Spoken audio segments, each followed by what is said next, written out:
Hi, everyone, and welcome to the Blue White Illustrated live postgame show presented by the On3 Network. Penn State falls in a battle of undefeated teams at Michigan by a score of 41-17 in a top 10 matchup. It was difficult to watch, to say the least. Myself, Tom Hannifan, and my analyst for this show, Thomas Frank Carr, of course, of Blue White Illustrated, will be joining us here in just a moment to break down this entire game. This was obviously extremely disappointing for Penn State football fans. So we encourage all of you to get involved in the chat and let us know how you're thinking and feeling, because we certainly want to hear it. Everybody is here feeling largely the same things that you are. This is a very disappointing performance by the Penn State Nittany Lions. I want to go ahead and bring in Thomas Frank Carr here, who's joining us from his studio in State College, Pennsylvania. Thomas, this was rough. What jumps to mind for me is the now infamous quote of James Franklin from 2018 following a loss to the Ohio State Buckeyes. And this is a very similar situation. This has been a good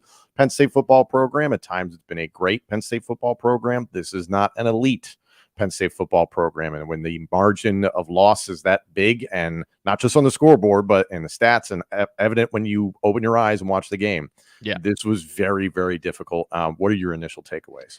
That everyone took an L this week because Joel Klatt said it on the broadcast. He did not expect today's game to come down to the Michigan offensive line dominating the Penn State defensive line. PJ Mustipher and Hakeem Beamon, all of the starters, were healthy and available for the game. They've been a very good run defense from a technical standpoint, from a physicality standpoint, and then they gave up 418 yards rushing. That is a jaw-dropping number.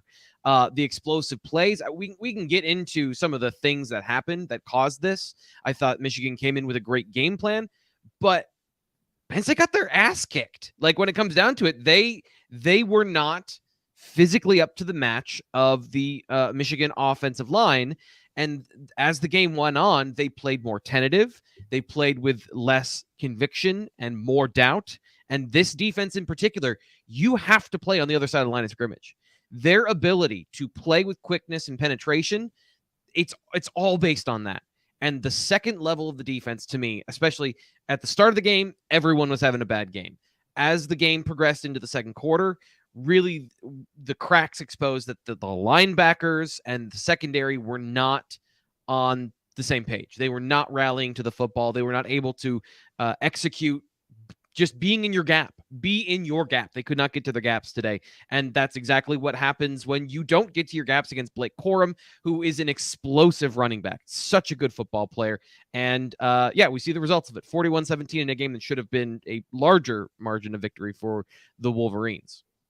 I want to remind everybody, because a lot of people are already dropping in the chats. We do want to hear what you guys have to say, but on top of that, get involved in the super chat. If you want to donate directly to the channel, the Blue White Illustrated channel, your questions will be highlighted, and we'll address as many of those questions here live on the show that have donations behind them. And a reminder that Blue White Illustrated is available for just $1 a month to subscribe. Head to on3.com and search Blue White Illustrated for the homepage to sign up today. I am seeing many of you guys get involved in the chat, and I stress, ask a question with your donation. Trust me, we're all feeling your pain. We are all feeling your pain. And a shameless plug for myself and Matt McGloin. We have Pater podcast, Pater, the Penn State Football Show, courtesy of the Bleed Podcast Network. We're going to get a show out a little bit later on today, recapping this game. We had a full preview episode. It also airs on ESPN Radio State College on Mondays and Fridays. There's just so much to unpack here, and I'm seeing a lot of people in the comments section already going off saying, fire James Franklin, Sean Clifford needs to be benched. I think you touched on it there moments ago, that there is blame to go around for everybody in this game, and it is not necessarily a situation where you can point to one singular person on the field or off the field and say, this was your fault. This was a systemic breakdown for Penn State football. And I can't even look at this and say, oh, this was something where it was just a mismatch, T. Frank. Like, Michigan, we know what they do. This is what they've done the last handful of years. It's what they did successfully on the way to the college football playoff. And credit to J.J. McCarthy. He came out and he played a very solid game. And that was going to be the only chance Penn State had, was to limit the rushing attack and then make J.J. McCarthy win. None of that happened. Where do we begin? I guess let's start with I'm glad that you don't know either, because I never know where to go with these things, because a lot of what starts a game is the plan of attack, right? So a lot of the things I'm thinking about come from the first half of the game, but everyone's obviously reacting to the blowout that happened in the third quarter. So I think we should probably start there. Yes. That part of the game, to me, was a deciding factor, and Michigan didn't really change anything offensively. The biggest problem that Penn State had in this game, and there's tackling, there's being in your gap, but really what they did is Michigan got their running backs into space. And the backbreakers were those sweep plays where they're pulling one or two offensive linemen to the front side of the formation. They were motioning guys out of the formation, kind of giving that tight end nub look on the boundary and then running there. And they put their offensive linemen in a situation to block guys in space, and they just ate them up. But Penn State's inability at linebacker to run sideline to sideline, Tyler Elsdon was a really he struggled today. Tyler Elsdon had a really bad day. That's putting it mildly. The tackling across the board continues to be terrible this season. But it wasn't even the tackling as much as it was the tackling. It was also not being in the play because you can't get there. And I thought Michigan, despite Penn State's speed overall, attacked the areas that Penn State struggled. Jonathan Sutherland struggled to get into the right gap and to not. Penn State over pursued at times, and then they didn't pursue enough at other times. So the second level of the defense, and this is the part that I did not anticipate and that I was wrong about, the Penn State defensive line did a decent job throughout the game. PJ Mustipher, Hakeem Beamon, after the first series, they were in their gaps. They were playing well, but this is not a team that plays with two gappers and guys that are taking up multiple blocks. Everyone has to be in their gap. Everyone has to be accounted for, and they didn't do that. The other touchdown to Blake Corum was just a simple inside zone, I believe, where you've got the front side did their job. Everyone held their gap, but the back side of the play, no one crashed down. Chop Robinson, who was largely not a part of the game today, was washed out by a double team, and then Tyler Elsdon, I think it was the right guard, climbed to the second level, sealed him off, and he was completely defeated. He did not get around the block. He did not push the gap. He was blocked on the side he was supposed to be blocked and offered no resistance. So then you've got a free run down the A gap into the secondary, and then you make one guy miss and you get a touchdown. This is what Penn State's been trying to do with getting their freshmen to the safety and let them make a play. And Blake Corum and Donovan Edwards were those guys. They did that today. And those two explosive runs, Penn State kept it close. They couldn't keep it close after that. It was over once you gave them those opportunities, and they took advantage of it. To Michigan's credit, that offensive line is outstanding. They picked up right where they left off last season. A relative question here in the comment section from Goonie, just in regards to the way Penn State's defense and to what you said, the front seven of Penn State's defensive line. Is this play calling? Is this on Manny Diaz? This was a relatively conservative effort from Manny Diaz in regards to play calling. So that's the mystifying part, because Goonie's right. Indiana and Maryland didn't look that bad. They were able to control the line of scrimmage. They were able to play and bottle up Blake Corum outside of the inside rushes. That's what I talked about all week. Like the facts were there. Indiana stopped the run. They allowed, I think, 12 yards rushing between the tackles, which is why I came in. I said Penn State can play with this. Like, this is not an elite offensive line, because they've had these performances on film that were not that. And then they came out and steamrolled Penn State. So I think it says more about Penn State's front than it does about Michigan, although that's not to take away from the fact that they completely manhandled the Nittany Lions. I do believe injuries were a part of this early in the season for Keegan, the left guard especially. But you know, they had difference-making blockers that were able to get to the second level and to get on linebackers. And the linebackers, to me, that's the story of the day. Not to hammer this home, but they were not good, and they offered less as the game went on. They did not respond to that challenge very well, where after maybe the end of the second quarter into the third, they did okay, but then it was, off to the races. There's not much to say over other than that. To me, T. Frank, it was one of those situations where you're getting your butt kicked in the second half. I can absolutely point towards this being a situation where the defense was on the field for so much of that first half and deep into the second half, obviously. So I think there was some fatigue. Obviously, morale was probably very, very down there in the second half to the point that it's like, let's just get this thing over with. Yeah. So sure. I do point towards that. That's not the best explanation for a situation like that, and you never want to see that from your players. You want to see them finish the game, but honestly, put yourself in the shoes of all these players that were getting shellacked out there. I feel like I would probably react in a similar fashion.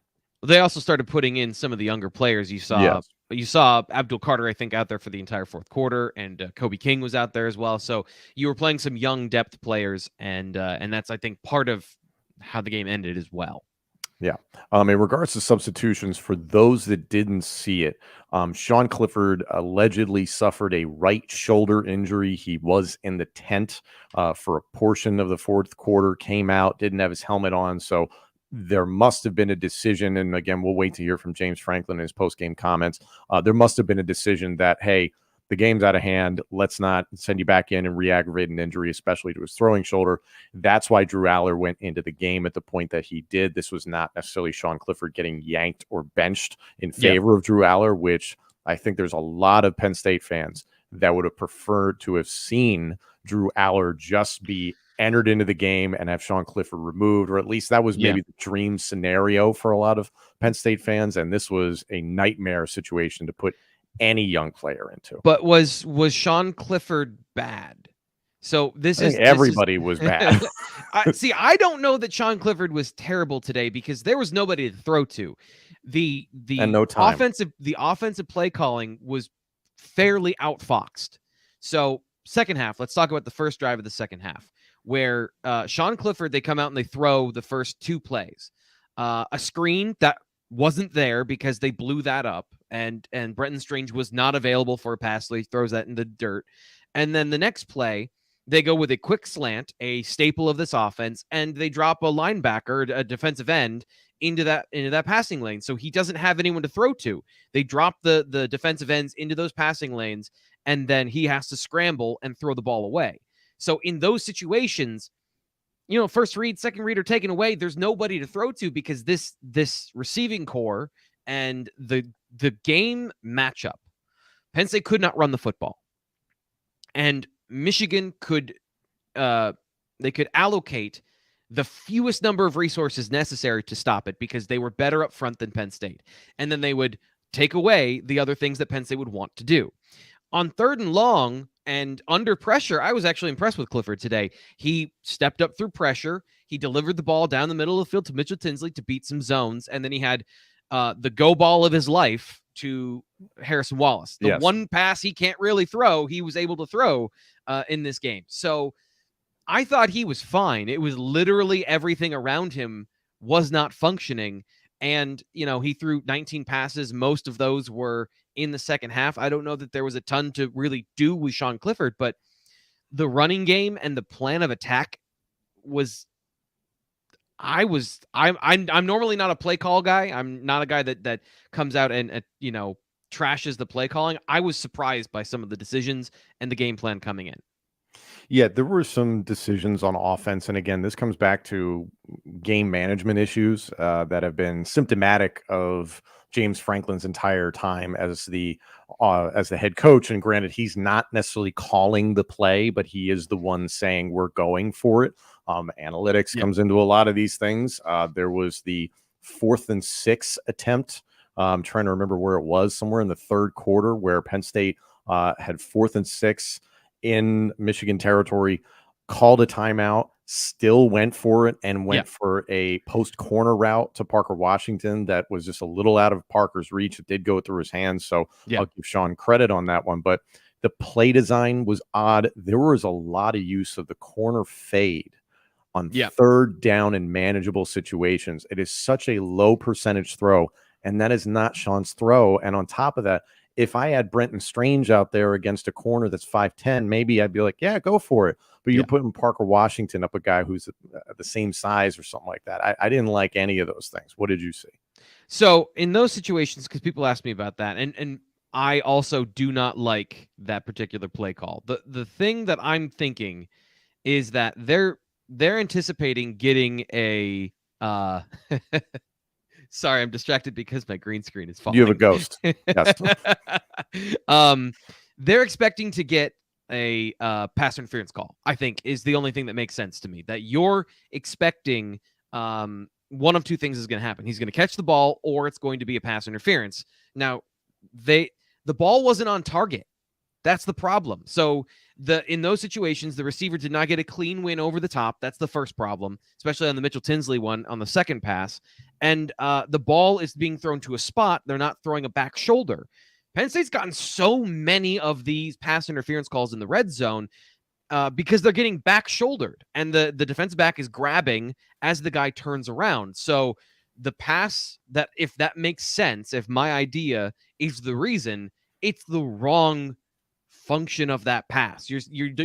But so to me, when you were looking at it, they just think that that's going to be their play. That's the play they want to get, and they think they're going to hit it. And I think everyone disagrees with that. It's just not a high percentage throw. And even if you've got a really accurate quarterback and you've got somebody who can win the size, mismatch or something like that, it just feels awkward. Pete, Anthony getting involved. Thank you all for donating to the channel. We really appreciate it. We were outcoached and outplayed by a better team. The best you can say about Clifford is that he wasn't that bad. And listen, I'm not going to stand here and try and defend Sean Clifford. I think if you were going to make the switch to Drew Allar, you probably needed to do it earlier in the third quarter for it to make a real difference. The fact that this game was a 2-point game at half is mind-boggling. And it was very evident very early on that Michigan was outstanding on defense. Penn State could not move the ball and was reliant on the big play, a la the 62-yard rush by Sean Clifford. So you will give him credit for, if he doesn't do that in the first half, this isn't a ball game at halftime, which is unbelievable to think.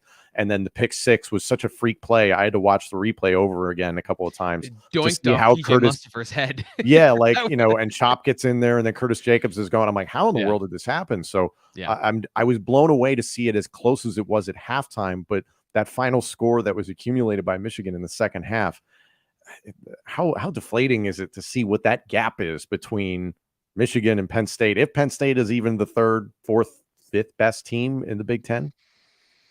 I don't know. I mean, I had certain opinions about this defense that are out the window. Going into another game against a Minnesota team that wants to play the same way, wants to play heavy sets, they want to play aggressive. I don't know how Penn State's going to defend that, because they couldn't defend this. And of course, I have to, see what Minnesota's all about and how they play and all of those things. But just off the blush, playing against good Big Ten offensive lines, and this was a very good Michigan offensive line that's making me eat my words here. Penn State's defense, they didn't come to play, but I don't know that I put it. This is a tough one, because that game script could be very different in the first half. Michigan drives down the field, methodical drive, touchdown, or field goal. Penn State comes with a 3-and-out because they wanted to run the ball to establish the run. And I think it was another pass. Let me pull up my game notes of their first drive so I have this correct. Let's see. Thank you, Stephen Light, for getting involved and coming back from the bathroom. We appreciate that, Stephen. Thank you so much. Yeah, I guess that's where we're going to end here. No analysis needed, not as good as I thought. Yeah, that's how I feel too. I don't know that there's a lot of analysis that we need to do here about the actual play-by-play. But when you look at the Parker Washington, he hit him in the slant. He gets 8 yards. They were fighting. That was good. Like, leaning into that was what I was saying coming into the game is Strange and Parker Washington over the middle, attack that part of the field. And then they go with their same condensed formations, trying to get Nick Singleton to bounce to the outside, get him out in space. And it's Michigan. It's not, this is not a bad team with bad athletes. They're going to beat some of the blocks, and they ran into the strength of Michigan. That, to me, that's the part where I'm looking at this game plan, and I was a little shocked, honestly, that was the game plan, that they were going to try and still run the ball down the throat when Mozzie Smith was so good. He destroyed both of those running plays, and they gained exactly 0 yards. So not going with the short passing game, not putting the ball in Clifford's hands earlier, I'm surprised. And I know this team has an identity of being able to run the football, but that's a better run defense. And that was clear coming to this game that Penn State wasn't going to be able to run between the tackles, and that's what they attempted to do. The rest of the game plan, we have no idea because they never got to it. They had to halftime adjust after 14 plays. You're scripted through like 12. So who the hell knows what the game plan was? I've been saying this the entirety of this season on Pater to Penn State Football Show with myself and Matt McGloin. You can check out the podcast wherever you get your podcasts, YouTube, Apple Podcasts, Spotify, whatever. That this rushing attack of Penn State is not necessarily seeing the progress of a fantastic offensive line in the making. It is incrementally better than last year's offensive line, which is not saying much. The fortunate thing is that Nick Singleton and Katron Allen are two very talented athletes, and they can overcome a bad offensive line in front of them, very similar to the way that Saquon Barkley and Miles Sanders did earlier in their careers here at Penn State. Pete, thank you very much. I'm mad. I want you to say so. Thank you, Pete. We're mad too. We understand. But I've been saying this, and then coming into this game, T. Frank, to see them immediately attempt to run off tackle, that has worked for the first 5 games of the season because they were playing inferior competition. They were playing, 2 teams were Central Michigan and Ohio U. You should have had success running the ball there. But if you go back and you watch a lot of the long runs that were busted by Allen and Singleton earlier this season, it was an off-tackle run where they had to defeat 1 to 2 defenders, either at the line of scrimmage or at the second level. That doesn't work against Michigan or elite Big Ten competition or elite competition whatsoever. So I've been talking about this for a while, and to unfortunately have it proven correct, I was very dismayed. One thing I do want to turn our attention to is Drew Allar. This has been the hope of Penn State fans for so long, to see Drew Allar unseat Sean Clifford. That's not what happened today. Sean Clifford sustaining an injury, Allar put into the game. And to call it a bad situation for Allar to go into would be an understatement. There's nothing to take away from this in regards to a negative or a positive for Drew Allar, because this was such an unwinnable situation. There was no substitution that Penn State was going to be able to make that would have affected the outcome. Is there anything you can look at from Allar that was a good thing or an alarming thing? There are a couple times I thought his pocket presence wasn't as good as it has been.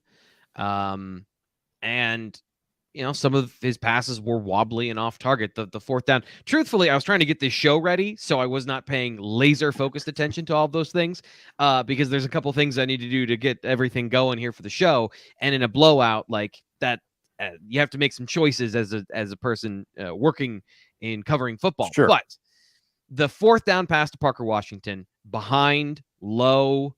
I think it was the first time he looked overmatched by the moment and by what he was seeing. So without really going back and dialing into all those things, those are the 2 things that were the best about Drew Allar through the first couple games, that he looked poised, both as a freshman in the moment and in the pocket, but in an obvious passing situation with no net. I'm not surprised. Like, that's not something that would be a shocker. He still delivered some good passes that were dropped or that were, not quite where they needed to be. So it wasn't what you were hoping, right? Even in the blowout where he comes in and he sparks this efficient drive where they go down the field, and it was just that all of these things were missed. Mm-hmm. He got to his backside read a couple times. He got to his second read, I should say, a couple times. So those are good things. But it's not like you got what everyone was expecting, which is Allar can come in and save the day. This offensive line and this offense did not have the ability to match up with that defense, which is a good defense, but there are ways to attack them. They just couldn't get to those things, because to get to B, you do need to overcome A first. One thing that I've seen brought up a couple of times, Penn State came off a bye week, which makes this even more confounding. And I believe, if I have the statistic correct based on the Fox broadcasters, is that James Franklin is now 3-7 coming off of bye weeks. Of all the weeks that you needed a bye week to get ready for Michigan, this was absolutely it. The And Northwestern healthy. game, And they came in healthy with now Yep. I shouldn't say they came in completely healthy because Landon Tangwell didn't play today for some reason, but they got Hunter Norzad back. They got Keandre Lambert-Smith in whatever fashion of health he was in, and then they got Tyler Warren back, and none of that mattered. Yeah. It's just upsetting because the Northwestern game was not an encouraging victory. You understand the elements. It was a horrible, putrid, rainy, nasty game to be in, I can imagine. So you kind of will forgive some of the things that occurred in that game. And then the Central Michigan win was not terribly inspiring either. So the bye week felt like it was coming at this wonderfully opportune time, a time to hit the reset button, as you said, get healthy, get really ready for Michigan. And it just didn't matter. And now, as I'm seeing a lot in the comments section, people having a lot of concern for hosting Minnesota in a whiteout next weekend at 7:30 p.m. On ABC. The positive that I'll say is that Minnesota lost today to Illinois, which is not necessarily like the greatest news. And you and I were texting each other about this as this Michigan game was unfolding, is that if Penn State was playing Illinois this season, they would lose because the matchup is completely not in their favor. And to the credit of Minnesota, Ibrahim still had 15 carries for 127 yards and a touchdown against the second best defense in college football in Illinois. Minnesota was able to score a touchdown, which was the first home touchdown given up by Illinois this season. So there's so little to glean from this Michigan game. I do want to look forward with you to Minnesota. How do you feel about that game now? Well, I have no idea. You know, like the defense was one thing in my mind, and they are decidedly not that. So recalibrating how I feel about how this defense can defend the run is going to be a big factor in how I feel about their matchup with Minnesota. Because to me, this game, and when you face running teams, there is simple mathematics that can get you where you need to be, which is stop the run with either numbers or overwhelming talent. Like that was the difference in this game is Penn State aggression, athleticism, and undersized guys being stronger than their playing weight, right? Chop Robinson had played well so far this year. Hakeem Beamon plays stronger than his listed weight because they play with an attacking mentality, with anticipation. Being at home helps the offense for sure because they know the snap count, and there's no advantage of having to go to a silent count and everyone's moving at the same time. But that doesn't explain why Penn State was so bad here. And really, that's going to be a recalibration of, okay, now we know for sure these things aren't good, or they need to be better. And I don't see a path forward for how they get better right now with the personnel that struggled the way they did. The only thing will be that Minnesota does not look at this game plan and go, okay, we'll target those weaknesses. And I think still, if you run downhill at Penn State and you don't stress them laterally, those linebackers, they'll play well. So Tanner Morgan's a good quarterback. He's not a great quarterback, obviously. He's been in college football for as long as Sean Clifford, but their defense is good, and their offense is similar to Michigan's. So I'm not going to predict that Penn State gets blown out again, but they certainly don't have any advantage coming into this game of, okay, they've got a great run defense, and that's the only thing Minnesota can do. Because that's been my assumption, that Penn State has a good run defense, that this stuff was going to work itself out, and they were getting better and more consistent, and that was not the case today. So that throws all of that up in the air. In regards to Minnesota, Tanner Morgan, I don't, obviously you and I were watching the Penn State game, so we're not entirely sure what happened in Minnesota, Illinois, but Tanner Morgan was 4 of 12, 21 yards and a pick. I don't know if he was injured because it says his backup, Callie McManus, came into the game, was 2 of 6 for 17 yards and a touchdown. So if anybody in the comments section actually got to watch that as well as watching the game between Michigan and Penn State, would love to hear what happened to Tanner Morgan, because that could be something that's a big deal. Are we getting to all these? Are we getting to all of our super chats here? We're getting to them. Very few of them are questions, so this is more of a venting exercise. Thank you. Between my PSU team, my Auburn team, y'all are making my emotional support whiskey necessary. I'm hitting that immediately after this. Don't get me wrong. Yeah, this is just rough, T. Frank. We're getting thank you to everybody in the comment section and the super chat for getting involved. We appreciate all the donations to the channel. If you guys have any questions, we're more than happy to answer them. But T. Frank, I'm just seeing a lot of people that are very upset. One name let them vent. Let them vent. One name that keeps coming up in the chats is Jonathan Sutherland at linebacker, and whether or not the experiment has succeeded or failed, moving him from defensive back to linebacker. What's your opinion? If you look at it based on winning the most important game of the season, it's failed. He's been good, and I use good in terms of looking at the overall play and the plays that he's not directly involved in. Of, is he in his gap? Is he holding up the point of attack well? Until today, he had been doing that. Against this particular team, he did not. So if you said Jonathan Sutherland was too small to play in the box, yeah. The lack of size was a factor today, especially, and I think this is important, at the second level. The linebackers outside of Abdul Carter have some deficiency, whether it's size or speed or length, and they were, I think that they were the weakness today. And it wasn't even, there were times that Penn State got Blake Corum in the backfield, and then he either fell forward for 6 yards or he broke a tackle. So all the tackles that Penn State had been making on these slants and stunts and getting guys free in the backfield, this offensive line, again, from a perspective of they knew their assignment and they were ready and anticipating it, they handled all of those things. And then when they didn't, missed a tackle. And like it's simple as that, but it's also, you worked so hard to get that guy into that spot, to get one-on-one in the hole, and Blake Corum was better today. So, I don't want to put all this on the defensive line. They were not good today, but really, I don't think they were the major problem. The offensive line got to the second level and attacked those linebackers instead of the linebackers getting to the line of scrimmage and attacking the running game. I thought they were hesitant. I thought the whole defense was a bit slow and hesitant out of the gate. And then as the game wore on, they got less so, or more so. And that you can't win with this defense that way. Everything about this defense is getting on the other side of the line of scrimmage. And I don't know whether they were afraid of the RPOs or the read options, but I thought coming in this game, you have to get the ball into the hands of JJ McCarthy and find out what happens. Just mess around and find out, because Blake Corum, we know the script, and they didn't do that.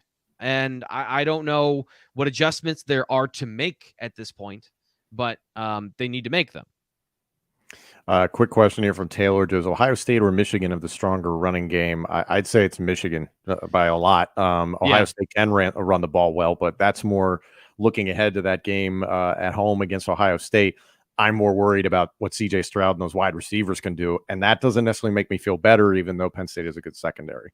Yeah, and they didn't play particularly well either today, because another thing that you are expecting is that when they throw the ball, when Michigan throws the ball, Johnny Dixon is going to be there at the catch point.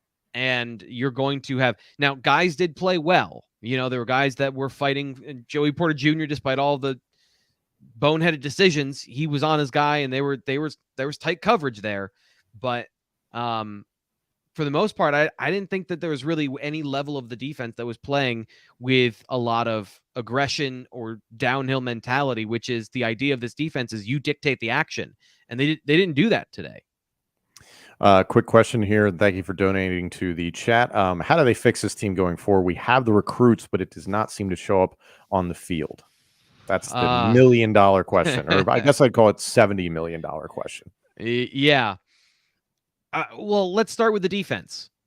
Abdul Carter, they've talked about him being a Mike a lot. He's playing Will so he can get on the field. And he's making some mistakes, making some young player mistakes, and that cost Penn State a couple times over the last couple of games. So are you going to put him at the Mike? Because he has the speed and the length to be good. At the Sam linebacker position, that is what they have. Do you want to move a player over there? Do you want to move Curtis Jacobs back over to the Sam? I don't think so. And then, from the offensive perspective, did a change at quarterback do anything today? No. And it was not in a situation that was going to warrant any of those things. But if you're just wanting to throw the freshman out into the fire, careful what you wish for. Like, shell-shocked quarterbacks, Sean Clifford is that guy. So I don't know that that's what you want to do. And then, the offensive line, the run game, I thought they've been diverse, and I thought they were competent, good, even at times, of not dominating, but getting to their blocks. They didn't have enough plays for us to find out about that today, but they certainly did not, right off the bat, have any of those things. They were defeated early. They were defeated often. And I don't know that they're going to face another team with a front like Michigan that has such good defensive tackles, but they could. Like, again, I haven't watched any of those. I haven't done a deep dive on any of those teams. So this is not a team that's going to run downhill on people. They have to do some certain schemes. They have to do some certain ways to get their athletes in space. And that's one of the things that I was most disappointed in. I thought there would be a better plan of attack of getting Nick Singleton in space. And they didn't do anything creative. Again, they only had the ball for like 35 seconds in the first quarter. So I don't know how much you're supposed to show, but they didn't show anything that was innovative. And getting this, by the way, getting this defense running laterally, kind of the same thing. Their defensive line, Iowa and Maryland, both of them were able to get some chunk yardage against this front by outside zone, trying to stretch them vertically, get those big defensive tackles running. I didn't think Penn State was going to have success with that because they have not been good at outside zone, but they didn't even have an opportunity to try it. So the game plan to me was a surprise. Donating here, KJ77. Thank you very much. This was ugly, but give me something positive going forward the rest of the way. There has to be something, right? Tig Brown's the real deal. Tig played really well. He was the one guy that is 205 pounds and was aggressive in playing on the other side of the line of scrimmage. When he blitzed, he got on the edge of a guard and he got in the backfield. When he was run blitzing, he got underneath the guy and he got a tackle. But then he got in the open field and, got his ankles broken and gave up a touchdown. So Tig Brown was good. And I thought the guys that I pegged coming into this game that should be good and should have an impact, when they got the ball in their hands, Brenton Strange and Parker Washington both fought for yards and got a little bit after the catch, but they just couldn't break tackles. They couldn't make any big plays because Michigan's a sound team. And when you're hoping for those things and you don't have speed to stress guys and get yourself in space one-on-one and make the tackle harder, and you're just throwing, sticks, that's kind of what you get. I'm seeing a lot of people jump in the chat, and it's the continuation ever since Drew Allar was committed to Penn State, is that pull Sean Clifford, put in Drew Allar. I think this is a very astute point made here in the comment section by Goonie. We don't want Allar to turn into Christian Hackenberg. And what I mean by that, and what Goonie probably means by that, is a 5-star, recruit at quarterback who looks like he is a world beater, looks like a Trevor Lawrence type, talent, something like that. And ultimately, it just doesn't quite pan out that way. Is that the risk if you start Drew Allar too soon? I understand everybody's calling for Sean Clifford's head, and I'm not defending him, but is that the risk if you make the change too soon with Drew? So one of the things that I think has been a struggle this year has been the downfield passing game. And that element missing with Sean Clifford so that you can stack and flood and you don't have to worry about covering anything deep. Sean Clifford threw the ball deep today and completed the one pass they tried. So I don't know that in this particular game it would change anything. And Pete makes a good point here. He needs time to be the starter, rhythm, have a game plan. It's built around him. That I agree with. Because coming in and running just plays, I'm struggling to see after this game, and I'm trying not to overreact. I'm trying to see a path forward for this offense because outside of Nick Singleton, they don't have any speed. They don't have any threats. Mm-hmm. And when you want to stretch people horizontally and vertically, you need speed. Mitchell Tinsley wasn't as fast as I thought he would get once he got into the Penn State program. I think he could be explosive if you had the ability to stress the defense, which is through route running and through making guys slower than they are because you are using some of your other skills other than just straight line speed to your advantage. Those things aren't happening because Penn State can't get guys into space the right way to make that happen. I think a more aggressive downfield passing attack is something that they need, but I don't think they have the horses to do it. So when you run 2 tight ends and you run those 2 receivers, what you have is what you get. Like there's guys aren't open because they don't have the horses to challenge guys down the field, and it kind of creates this pedestrian, inconsistent offense that's built on, sometimes winning and then hoping that your freshman running backs keep you on schedule. This is another question from Michael Fox that has popped up a lot here in the chat. Obviously, the frustration with James Franklin has been mounting for a number of years. Yeah. It's something I recently talked about on my show, Pater to Penn State Football Show. It's a podcast with myself and Matt McGloin if you want to check it out. A lot of people, especially this past week, Penn State fans were very, very excited to see that Matt Rule, former head coach of the Carolina Panthers in the NFL, was fired. He's got a $40 million buyout, so he's in really good shape right now financially, and he can buy a boat. But now you're looking at Penn State fans who want to see Matt Rule potentially added as the Penn State head coach. There's a connection with new athletic director Pat Kraft. Those two go back to their Temple days together. Yeah. Realistically, from a money standpoint, I don't see Penn State cutting ties with James Franklin anytime soon because his buyout currently is $72 million. On that alone, I don't see them moving on from Franklin. Overall, though, is this just continuing to be the same song and dance that we've seen over the last few years?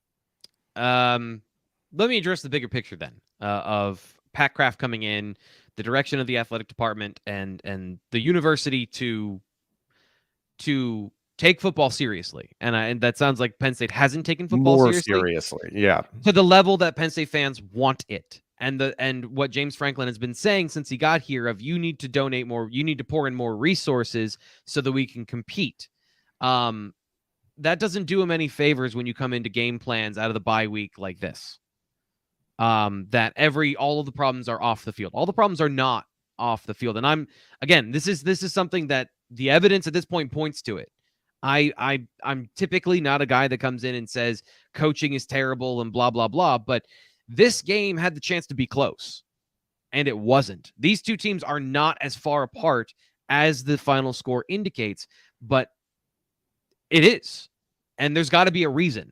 There's got to be a reason that these things aren't happening. And out of the bye week against top 10 teams on the road, all of those stats that they put up there, at a certain point, it is what it is. So if James Franklin gets all the resources that he wants, and you see the beautiful new weight room, we go see that every week when we talk to the team on post-practice on Wednesday, he's going to get those resources now. At least that's the direction of the university. So I know it's 9 years in, the clock is now ticking.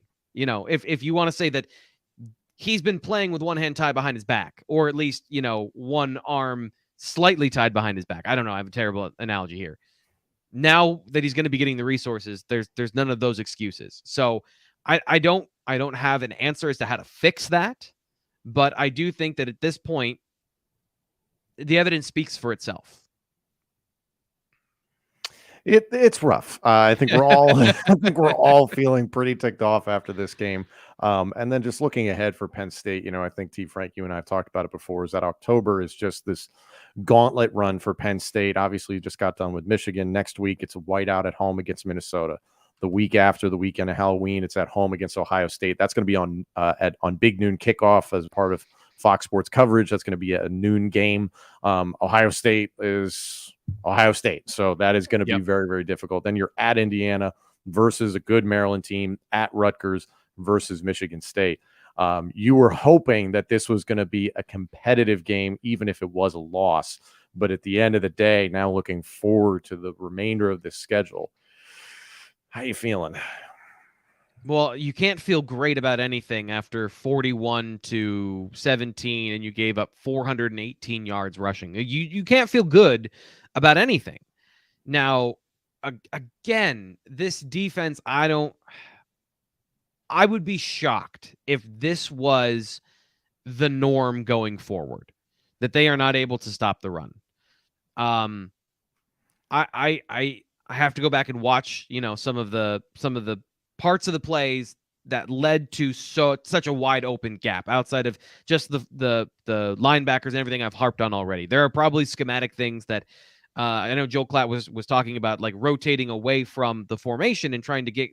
The things that they tried to do today from a schematic standpoint obviously did not work. But I would have a hard time believing that this Penn State defense will be that the rest of the season. I can't, until I see it happen again. I can't believe it's going to happen again. That some of this will be corrected. But from the offense, I'm not surprised. I mean, this is kind of what we've expected from them through the first couple weeks of the season, despite the fact that they've had short fields and put up 33 points on the Central Michigan team. The offense was not as responsible as you would like for that particular point total. The inconsistency of the offense is a huge problem, but I don't even think it was the offensive players today necessarily. So the offense, I can see this continuing. The defense, I can see getting better. And where does that leave you? Does that leave you with them winning more games? We're going to find out. We're absolutely going to find out. And I picked them to be, I think I picked them to be 9-3. I think they could still go 0-3 and win 9 games, in this 3-game stretch. It's going to be a really rough stretch. That's for sure. So Penn State drops their first game of the season on the road against Michigan, a battle of top 10 teams. Goonie, I want to thank you for dropping into the super chat here and donating. Franklin, you've been all over the place, Goonie. Yeah, thank you, Goonie. You and Pete have been killing it. Yeah, there is certainly, Goonie, a ripple effect. But again, as I mentioned, the buyout for James Franklin is enormous. I have no expectation for him to elect to leave Penn State. And the same thing with Mike Yurcich, unless Yurcich is outright fired by James Franklin, which I also don't expect. So I would imagine that this core, this nucleus of coordinators, coaches, etc., stays intact. Manny Diaz is obviously capable of being a head coach in college football. So if he were to depart for a role like that, same thing with Mike Yurcich, that would potentially happen. But I really don't see James Franklin outright getting fired and Penn State eating that buyout, and then James Franklin firing Yurcich or Manny Diaz. I feel like that would be a little bit too reactionary to this game. Yes, that is absolutely true. Reactionary to this game. I think pointing to the body of work is absolutely fair. But you do risk all of those things. You risk all of those things that he pointed out of, if you destabilize the program, you will take a step back unless you bring in somebody that can somehow keep everyone in the program. I couldn't answer any of those things, truthfully. Drew Allar came here to play for Mike Yurcich. They had a relationship before Yurcich was at Penn State, so that's a huge part of that. It would be a step backwards for sure, no matter what, if you were to change the coaching staff, offensive coordinators or head coach. And is that the worst thing in the world? I think fans in the chat are saying that it can't get worse than this, of being in the middle in limbo. It can get worse than this, but it doesn't have to. I agree. You can find other good coaches. I don't know that it's the answer. Truthfully, I don't know that it's the answer to change the coaching staff. And part of that is just because I don't really know what would happen when you do that, right? Yeah. You have a continually getting top 10 classes and bringing in good talent and having a top 5 class last year. But I'd also don't want to sit here and say to fans, hey, it's definitely fine, because today it is not. It's not fine. Okay. Yeah. It's not fine. And it goes beyond kind of the scope of what I could tell you, as far as analyzing what happens on the field. The machinations of all the stuff that happens off the field is a different story completely. I want to thank you all for joining us here. A reminder, you can subscribe to Blue White Illustrated for just $1 a month. Head to on3.com and search for Blue White Illustrated's homepage to see what they're all about. And I highly encourage all of you to check out my podcast, Pater to Penn State Football Show, with myself, Tom Hannifan, and former Penn State quarterback Matt McGloin. We've got recap and preview episodes plus interviews coming out every single week. We'll be dropping that podcast later on today, and I'm sure it'll be as cheery and happy as this podcast. So hopefully you'll tune in. Frank, thank you. A pleasure as always. And thank you all again for joining us here on the Blue White Illustrated live post-game show on YouTube. We'll see you guys next week as Penn State will be hosting Minnesota.